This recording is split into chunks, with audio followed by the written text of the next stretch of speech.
Bear next door to cover is Peter and the wolf.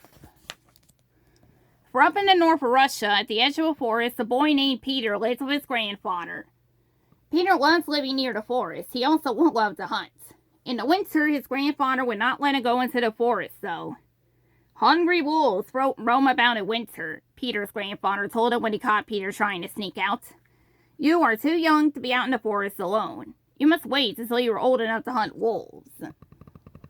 But Peter was certain he was old enough for anything, and he was much too smart for any wolf. So he waited for his chance to run away. One day when his grandfather fell asleep, off went Peter, armed with a coil of rope and his own little wooden gun. Down the path he walked ever so quietly through the gates, across the snowy bridge and into the wintry forests. At first, Peter felt rather cold and a little lonely, with only whiteness and silence around him. Then he heard something. Hello, Peter, a little voice twittered. Down flew his old friend Sasha the bird.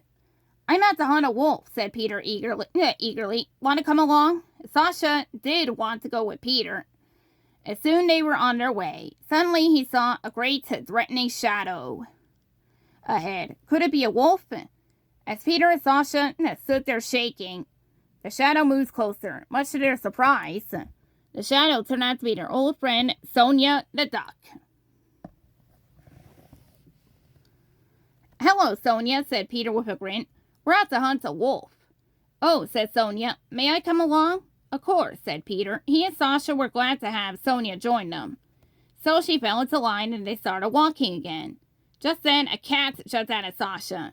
Peter jumped between the cat and the bird.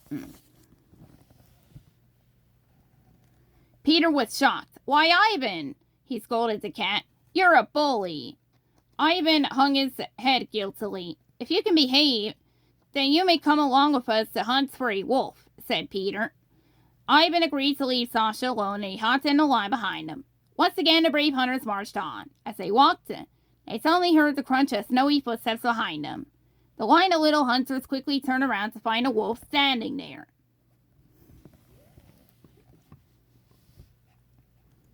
The wolf was about to attack. Peter made the leap of his life onto a low tree branch. Sasha fluttered up beside him. Iva scrambled up the tree, too. But poor Sonia could not fly. She was stuck on the ground with the wolf. From her place up in the tree, Peter, Sasha, and Ivan anxiously watched as Sonia scuttle across the snow with the wolf hot on her heels. Sonia soon disappeared from sight behind a fallen log. The wolf followed Peter, Sasha, and Ivan. The wolf followed. Peter, Sasha, and Ivan waited. Then the wolf reappeared alone. Poor Sonia.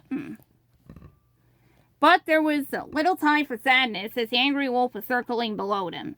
Suddenly Peter came up with a plan. He whispered it to Sasha and Ivan.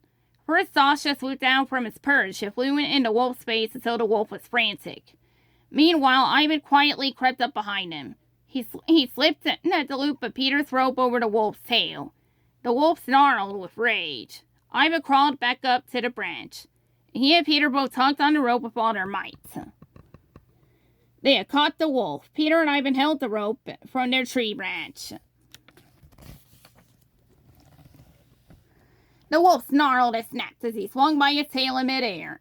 Far off in the forest, a hunter's horn sounded. Sasha ran toward it as fast as he could. When he spotted 3 hunters, he sputtered and chirped, trying hard to sound like a wolf. At last the hunters understood. They followed Sasha back to the tree.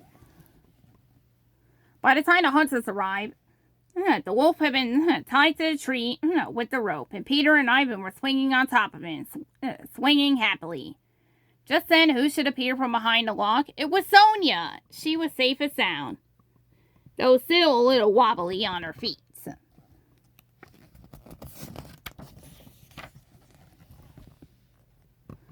Sasha, Ivan, Sonia, and the 3 hunters carried the wolf into the village. Peter marched proudly at the head of the line.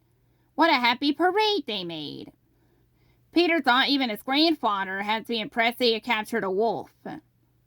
Peter's grandfather was very proud, but he told Peter never to run away again. He also thought that Peter should wait a while before hunting his next wolf. For once, Peter agreed. The end.